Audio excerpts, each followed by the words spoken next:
Oke, Assalamualaikum warahmatullahi wabarakatuh. Selamat datang dan selamat berjumpa kembali sahabat-sahabat Garuda Fan dimanapun kalian berada. Mari kita tetap dukung Timnas Indonesia dalam melaju ke putaran kualifikasi Piala Dunia 2026 zona Asia ini di putaran selanjutnya, di mana harapan besar adalah Timnas Indonesia tetap bisa lolos ke Piala Dunia. Dengan harapan di round 3 ini Timnas Indonesia bisa menghasilkan poin yang lebih maksimal lagi. Walaupun ya kemarin kita gagal mendapatkan 3 poin dari kandang Bahrain, dan juga lebih sulitnya lagi Timnas Indonesia semakin berat setelah kekalahan itu terjadi di kandang Cina. Dan perjudian itu yang dilakukan oleh Coach Sintayong, banyak dari para supporter, baik yang supporter memang sudah loyalitasnya kepada Timnas Indonesia, ataupun para supporter yang baru datang kepada Timnas Indonesia yang baru mendapatkan memberikan dukungan kepada Timnas. Namun sahabat-sahabat Garuda Fan, kita apapun yang terjadi, kita jangan sampai lupa tetap memberikan dukungan, tetap memberikan apresiasi kepada Timnas Indonesia, terutama di bawah komando Bapak Erick Thohir. Bapak Erick Thohir mengatakan, kita harus mendukung Timnas Indonesia di kalah, menang maupun kalah. Namun Bapak Erick Thohir juga menambahkan, sepulang mereka dari Cina, Bapak Erick Thohir akan menemui langsung dan mengadakan evaluasi mulai dari Bahrain dan juga Cina. Tentunya mereka akan dikumpulkan dalam satu ruangan. Apakah keputusan itu mengenai evaluasi, yang penting ya kita tetap memberikan dukungan. Apakah evaluasi itu sesuatu yang diberikan Bapak Erick Thohir, ultimatum tersebut ketika menerima kekalahan, atau ketika line up yang diberikan oleh Coach Sintayong itu amburadul? Dan seperti yang dikatakan oleh beberapa pengamat, bahwa si STY di sini gagal berjudi dalam skema permainan taktik, terutama ketika menghadapi Cina. Namun sahabat-sahabat Garuda, seperti apa video selanjutnya? Biar nggak salah paham, mari kita simak bersama. Dan juga tim pelatih sendiri ada di peringkat 3-4. Karena 1-2 kan kita langsung mikir ini milik Jepang sama Australia lah, atau Jepang sama Arab Saudi. Tapi sekarang kayaknya ngeliatnya Jepang sama Australia gitu kan, karena Arab Saudi sedang turun gitu. Ya kita memang bicara di 3-4 gitu. Dan kesempatan itu di poin 14, bahkan waktu itu kalau nggak salah 2 Piala Dunia lalu atau ini ada di poin 12 tuh bisa lolos di peringkat 3-4 gitu. Ya kita maksudnya masih sampai ke situ kan, di peringkat 3-4, baru setelah mereka hilang nanti kita bertarung lagi dengan peringkat 3-4 lain, 3-4 yang lain untuk mendapatkan 2 tiket di situ. Jadi ya itu sebetulnya target yang lebih realistis buat kita. Cuman ya kalau ternyata bisa langsung, ya kenapa enggak? Mungkin itu kan yang dipikirkan oleh banyak orang dan diinginkan oleh banyak orang. Siapa tahu kita bisa peringkat 2 nih setelah kita bermain bagus di 2 pertandingan pertama. Tapi kan apakah lawan akan bermain tidak sempurna juga nanti? Apakah kita akan main bagus terus di pertandingan-pertandingan berikut, kan nggak tahu juga kan. Harus lihat form of the game di setiap pertandingan gitu kan. Pertandingan kayak gini kan bakal terjadi gitu. Cina manfaatin 2 peluang yang mereka punya jadi gol. Kita begitu banyak peluang nggak jadi gol. Jadi ya dukung yang pasti, nikmati setiap prosesnya, dan jangan mencari siapa yang harus disalahin gitu. Pasti Sintayong punya pertimbangan untuk menghadirkan starting 11 dia gitu. Bentar, ada yang nanya, tapi ini juga bagus sih barusan. Kenapa STY tetap maksa mainin starting line up yang baru? Kenapa nggak stick aja sama yang kemarin? Ya itu yang sejak awal kan kita selalu bilang ya, gue nggak pernah bisa nebak lo Sintayong akan mainkan siapa gitu. Gue pikir Rizky Ridho pasti akan main. Gue pikir Malik Rizaldi akan main based on performance mereka di pertandingan sebelumnya. Gue pikir Tom Hai udah pasti start lah ya, Tom Hai gitu. Tapi ya waktu lawan Australia Tom Hai juga nggak start kan, waktu di sini kan main di Jakarta Tom Hai nggak start. Walaupun banyak yang bilang setelah dia di Arab kayaknya mengalami cedera, makanya mau dimaksimalin di 20 menit terakhir lawan Australia. Which kita meng-create chance waktu 20 menit terakhir. Bisa jadi dia akan digas di babak kedua. Kan pertimbangan STY mungkin seperti itu gitu. Dan setiap keputusan dia, apapun hasilnya, kita selalu, oh iya, benar juga ya keputusan dia, kita selalu bisa seperti itu. Dan kalaupun mungkin nggak berjalan di babak pertama, di babak kedua pasti ada reparasi yang coba dihadirkan oleh Sintayong dan selalu works gitu untuk bisa mengubah permainan. Bahkan sebelum terjadinya babak kedua dari game situation aja bisa berubah gitu. Ini perubahan pemain, kita mendapatkan peluang yang lebih banyak gitu. Tapi ya balik lagi tadi, begitu Cina udah unggul 2-0, jadi lebih sulit buat kita untuk bisa back in the game gitu. Walaupun kita nyoba Udah kejauhan ya. banget, udah 2-0, otomatis ya lu akan ketemu tembok yang makin tebel. Nah sekarang berarti perjalanan makin akan semakin sulit, dan lawan-lawannya juga kan Jepang kita belum ketemu 2 pertandingan, lalu Arab. Sedangkan ekspektasi publik tampaknya ini melihat timnas kita ini sudah langganan Piala Dunia gitu kalau yang gue Seolah-olah ya. dengan yang gue lihat komentar ini ramai banget di komentar kita yang mengatakan evaluasi lah, introspeksi lah, STY out lah dan lain-lain. Gimana Mas? Dukungan seperti apa sih yang harus diberikan sebetulnya positifnya kepada timnas kita? Belagu-belagu pada main mentok di tarkam aduh. Mana sih? Kasih pencerahan Mas Aryo. Iya, ya kita kan berada di posisi ini kan sudah sebuah langkah yang lompatan yang jauh yang tidak pernah kita bayangkan sebelumnya kita sampai di level ini. Kita sudah bisa sampai ke level ini. Squad kita sudah bisa dibenahi. Gaya main kita sudah berubah jauh. Kita nggak lagi yang panik ketika ditekan, dikit-dikit long ball, bola-bola yang dan deket-deket kita. Ini yang masih kan berapa kali dari dulu kita nonton bola kan ada gregetannya kan. Tapi ini bukan tipe gregetan yang kayak gitu kan. Gregetan aduh dikit lagi, aduh dikit, lebih pada yang hal-hal positif. Jadi sebenarnya kan kita melakukan progres dengan timnas kita ya. Balik lagi kita bicara timnas gitu. Ntar orang bilang sepak bola kita liganya masih berantakan, nggak ada hubungannya liga sama timnas. Kita lagi bicara timnasnya dulu nih. Timnasnya sudah on the right track. Kenapa kita sebagai bangsa ya harus kita dukung. Pelatih lo sekarang Sintayong, materi pemain lo sekarang ini, termasuk Asnawi, termasuk Witan, ya semuanya tuh satu paket untuk bisa loloskan kita ke Piala Dunia. Kalau lolos, mereka juga kok yang loloskan part of the team gitu. Dan kita juga yang bangga ya? Kita juga yang bangga kan.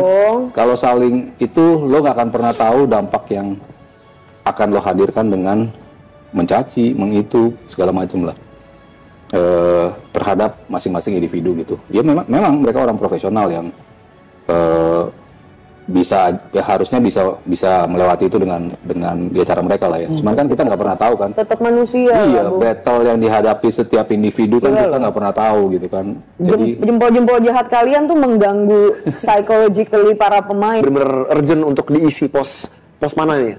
kalau yang sebetulnya dicari-cari kan memang striker ya, number 9. Pak Erik pasti ngomong juga kan. Untuk saat ini diasporanya kok belum ada ya yang pas kan untuk striker.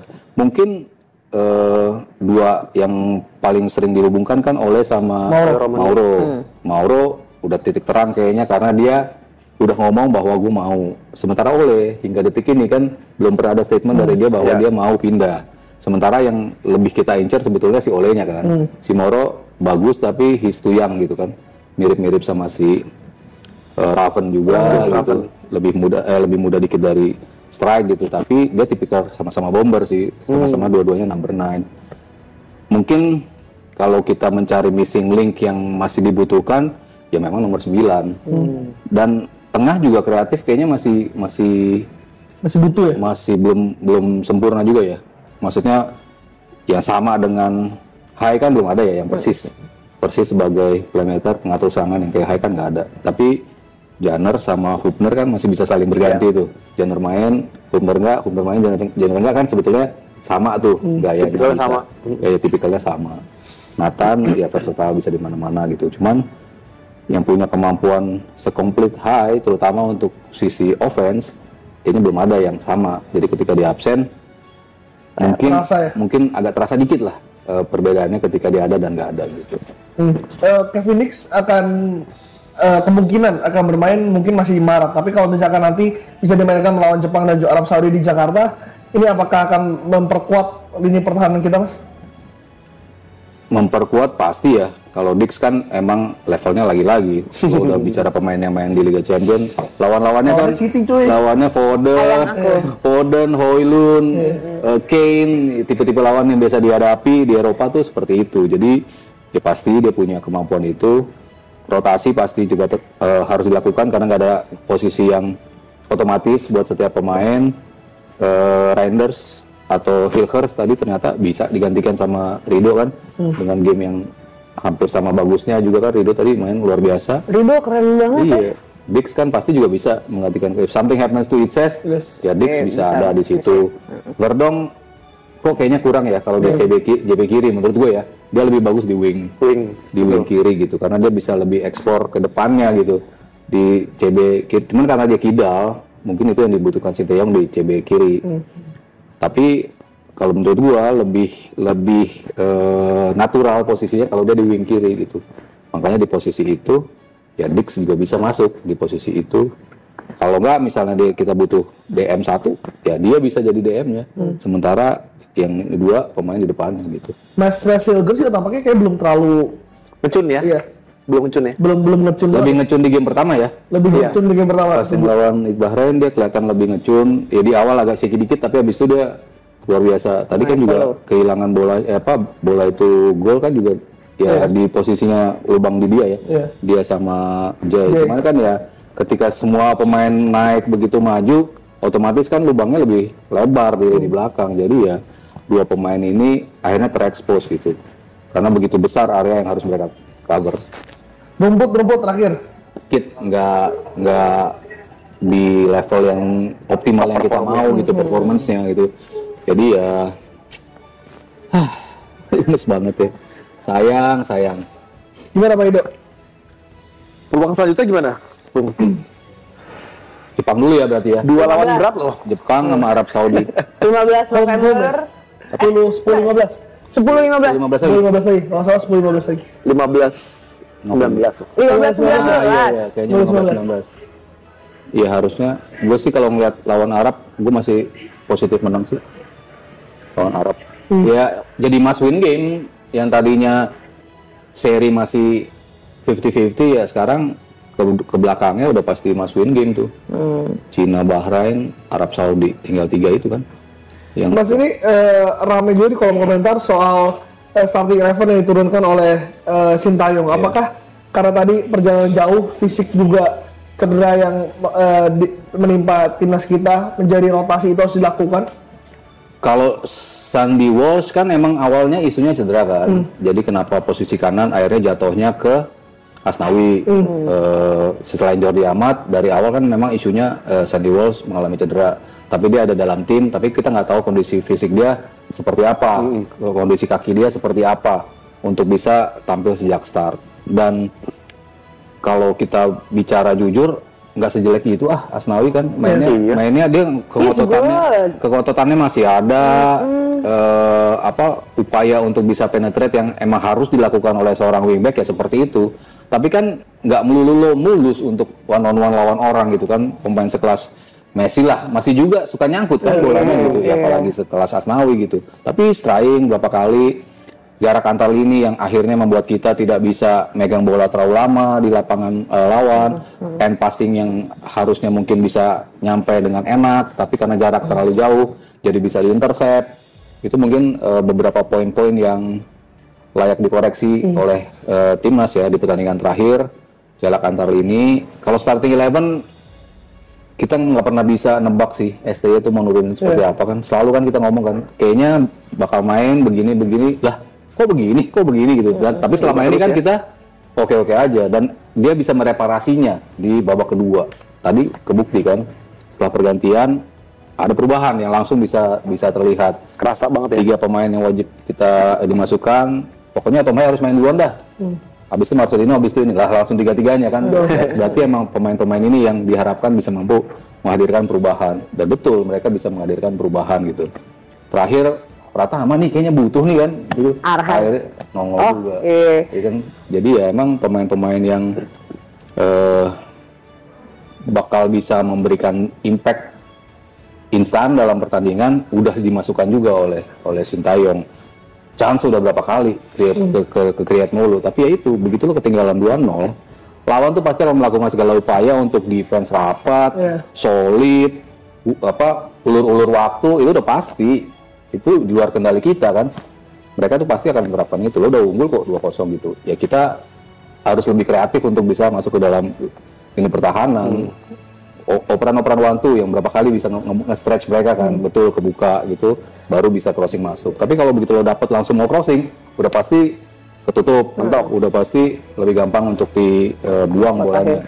Tapi by the time lo coba untuk tik-tak dulu, itu kan akan membuat mereka membuka ruang, bingung jaga yang mana. Nah dari situ. Tapi kan tadi ke eksekusinya nggak sempurna juga. Tak bola ketiganya nggak tepat gitu. Tapi niatnya udah benar gitu untuk nge-stretch lini pertahanan lawan. Bung, tapi besok berhubung kita bakal ketemu sama Jepang yang istilahnya kata otomatis sudah pasti lolos gitu ya, otomatis lolos. Kira-kira strategi seperti apa yang akan dikeluarin sama Sinteyong?